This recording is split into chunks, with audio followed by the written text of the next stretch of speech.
Well, hello, everyone, and welcome back, I hope, to another episode of Mondays with Mundy. That's me, Jim Mundy, the Union League Legacy Foundation historian at the Union League of Philadelphia. And what a wonderful place it is. I mean that sincerely. Hey, we've been doing a lot of serious history, and I think it's time that we did something a little less serious, perhaps, but still hopefully just as much fun and interesting and informative. So we're going to talk about smoking, and why not? We still smoke. They still make cigars and cigarettes and all that kind of fun stuff. So smoking for many, many, many decades has been part of the daily life of the league. So back in 2006, after the league had refurbished, actually more than refurbished, actually redid the entire smoking room, I wrote an article.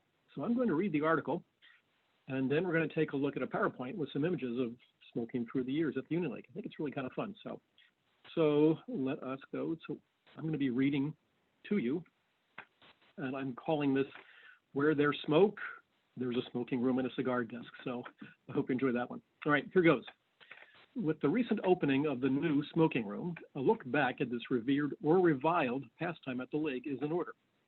Smoking, as a form of religious or social activity, has been with us for over 5,000 years. Eastern North American Indians used tobacco as a trading commodity. In 1612, at the Jamestown settlement in Virginia, John Rolfe is credited as the first farmer to raise tobacco as a cash crop. It was only a matter of time before the likes of the British American Tobacco Company and Philip Morris were producing cigars and cigarettes for the mass market. Here at the League, smoking has been an integral part of its culture and social activity since the very beginning, and we're talking 1863 when they moved into the first clubhouse, and then the Broad Street building. When it opened in 1865, the smoking room was given prime location on the southeast corner of the first floor. At that time, Philadelphia did not have a municipal fire department, and that wouldn't be until 1871. So insurance companies gave fire insurance discounts if smoking was limited to a specific area of the building.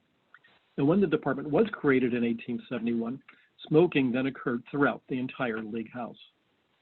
Spittoons were placed on the floor and in rooms and along the main hallway, and members were expected to expectorate with precision, as misdirected tobacco juice would stain the good carpets and rugs. Offenders, and those are members, whose aim presented housekeeping challenges were brought before the House Committee and warned to get better or cease and desist. Apparently, some did, but some didn't. And then on December 23rd, 1927, when repairs were being made to the smoking room ceiling, a fire broke out and practically gutted the entire room. The 1928 annual report noted that the fire and its aftermath seriously interfered with the league's Christmas business, particularly the sale of cigars. So, the sale of tobacco products, cigars, cigarettes, and pipe tobacco, had long been a source of pleasure for the members and income for the league. The cigar desk, as it was known, was located in the space that is presently occupied by the concierge desk on the first floor of the clubhouse, for those of you who are familiar with it. So it's still kind of in the Broad Street building. In 1944, for example, the league sold over 250,000 cigars at the cigar desk, worth $70,735. Augustus Gus Spear, manager of the cigar desk, was quoted, "That's just chicken feed compared to the old days. We used to do $200,000 worth of business." Spear kept an inventory valued at $20,000, containing 35 varieties of cigars ranging in price from 10 cents to $1. Our archival collection contains examples of the cigar boxes and bands, as well as a cigarette box and a tobacco box as well. Whether you smoke or not, most of us probably don't anymore, stop by if you're in the house and take a look at the wonderful work that was done to create the premier smoking room in all of Philadelphia. All right. So that was that. Let's see. I got to do that, and that brings me back here. And so now we're going to take a look at some photographs and images of what the smoking room looked like over the years and some of those products as well. So I'm going to go to the PowerPoint, right? But I can't do that first. First, I have to go to my share screen, which I neglected to do. Then I click on that. Then I click on this. Now, all right, guys. Now I go to slideshow. Come on. And from the beginning. Okay, here we go. All right, so as I said, where there's smoke, there's a smoking room and a cigar desk, at least at the Union Lake, Philadelphia. All right, so this is the very first floor plan for the League House after it opened in May of 1865. So if you look at the left-hand side and in the left-hand bottom corner, you'll see right inside the front door off of Broad Street is where the smoking room is located. All right, that's a lot of space for smoking, an awful lot. But then again, if you're selling, 250,000 cigars a year, you can imagine what it was like. So you need the space. All right. So let's go and see what's next. So if you're walking down the hall towards the top of the image, if you will, where it says porch, right? The porch is no longer there, but you see the dining room on the left-hand side that has that three-sided bay. All right. In 1893, the bay was removed and a new dining room was put there called the New Cafe. But in the space there, you'll see the next slide, that's where they put the cigar desk. Okay, so there you go. Lower left-hand corner, bottom right, smoking room. You walk down the hall, there's the restaurant. You can see how it no longer has that bay, but you'll see coming off the hallway, a word there that says cigars. Now, the word itself is running top to bottom, but it does say cigars. So that's where the cigar desk was located and still is located to this day, although obviously the pantry's gone and so is the stairwell behind it. So there we go.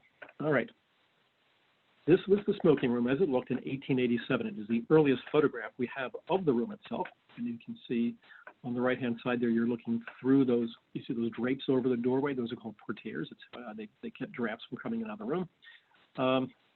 A very wonderfully decorated room. The ceiling, you can see, was actually frescoed by a German decorative artist who went to Philadelphia named George Herzog, who became famous later on for doing the Masonic Temple on North Broad Street. But if you look at this photograph, on the left-hand side along the edge of the photograph, under that looks to be an upholstered bench, you will see a spittoon on the floor.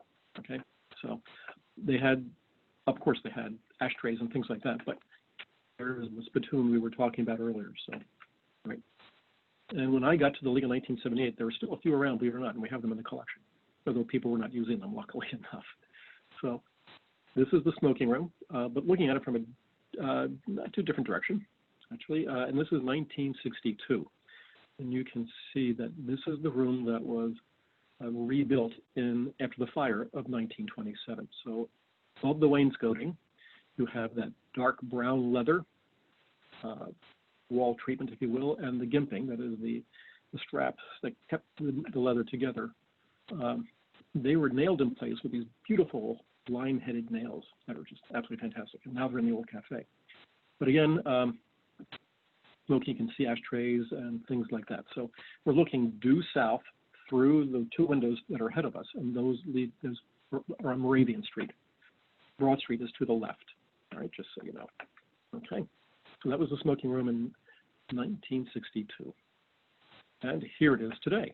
All right, this is what it looked like after its 2005, 2006 recreation. I mean, you can see the wall treatments are different now. The leather is gone. The wainscoting is still there, as is the coffering. New light fixture, new furniture. But on the right-hand side, along the edge of the photograph, you'll see those are bar stools, because there's now a small bar in there. And that little tiny bar that only seats 6 outsells all the other bars in the house combined, which goes to show smoking and drinking go together, and why not? You'll also notice on the left-hand side, the entranceway is now very different. It's not just the doorway that led right into the main hallway. There's now an airlock, because this room received its own HVA system. I'm sorry, I forgot to say, heating, ventilating, and air conditioning system. So this way the smoke does not migrate out into the hallway itself, but stays in the room and then is blown directly outdoors onto the Moravian Street side of the clubhouse itself. So great room though. All right, let's get on to some other things. All right, so this is the oldest photograph of cigar desk that we have. It is undated, but you can see that cash register there. We still have it in the collection. It's like circa 1920 from National Cash Register Company. Great piece. But look at that counter. It's basically a giant glass humidor and all the boxes of cigars in there. And you can see behind cigars, cigarettes. I can't quite see any pipe tobacco, but it's in there somewhere. Let's look at the next photograph from a different angle. And here we have a member purchasing something at the cigar desk. And you can see pretty much in the middle of the photograph that that's where they keep the pipes, and then logically the pipe tobacco as well. And if you look to the far right-hand side, you'll see those two magazine racks. And eventually they would be replaced by a full one. And let's move on to that photograph as well. So here's the cigar desk. These are dated from 1957. And you can see how the cigar desk, how the counter itself has changed. So in the middle now, you have a display cabinet that shows Zippo lighters that were monogrammed with the UL seal and things like that. And we have a few of those in the collection as well. Pretty neat stuff. The cases behind aren't quite as full of cigars as they were before. And you can see how on the right-hand side, those two racks for magazines are replaced by 1, 2, 3, 4, 5. So, all right. Okay, moving on. And this is just a different angle. But again, the pipes are still in that same cabinet. And all right.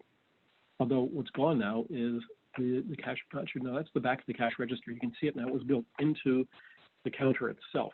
And replacing it in the center behind, you'll see those are just actually packs of cigarettes stacked up instead. All right. Okay. So this is same era. Black and white photograph. You can see we have two full-time cigar desk employees, and that's how busy the cigar desk was once upon a time. I wish I knew their names. All right, and this is what we sold.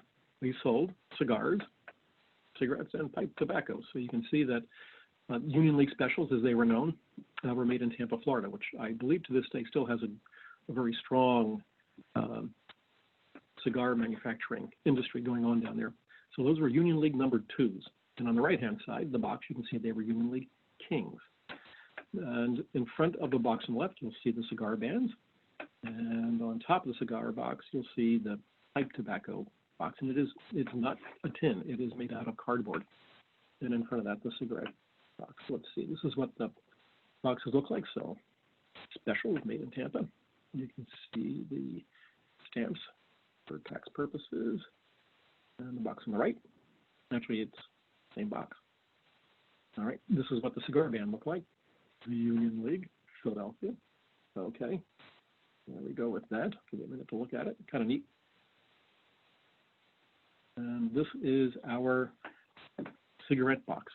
So, king size filter cigarettes. And once upon a time, Philadelphia actually produced more tobacco products than any city in the country.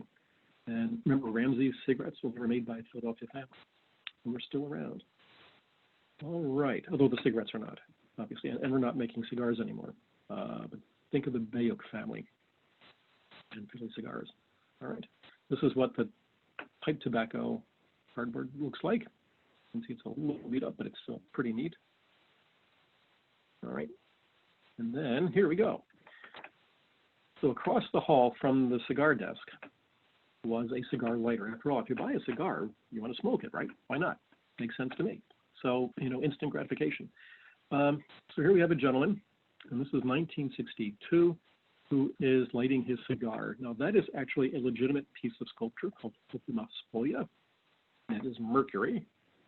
And Mercury, instead of delivering other kinds of messages and whatnot, is actually delivering a light to this gentleman so he can light his cigar. And when the cigar desk was eliminated in favor of the concierge desk, the cigar lighter and the pedestal on which it stands were taken into the smoking room and placed in there instead. So where you can still buy cigars to this day. So you buy your cigar, you light it up, you sit down and you smoke and you have fun. And that's what it's all about. So I hope that was enjoyable for everybody. A neat little piece of the League's social culture, if you will. And so what's going to happen next week? I know, yes. This will be our last program in August. And so the first program in September, we'll talk about the Great Fire of September of 1866. Be with us. I hope it should be a really neat program on that one. So in the meantime, thank you for joining us. Thanks to the Union League Legacy Foundation for providing these programs. I hope you're having as much fun watching them as I am giving them. These have been a lot of fun. So we'll see you in a week. In the meantime, though, still a little crazy out there. So everybody stay safe, stay well, and do take care. Thank you for joining us, and goodbye.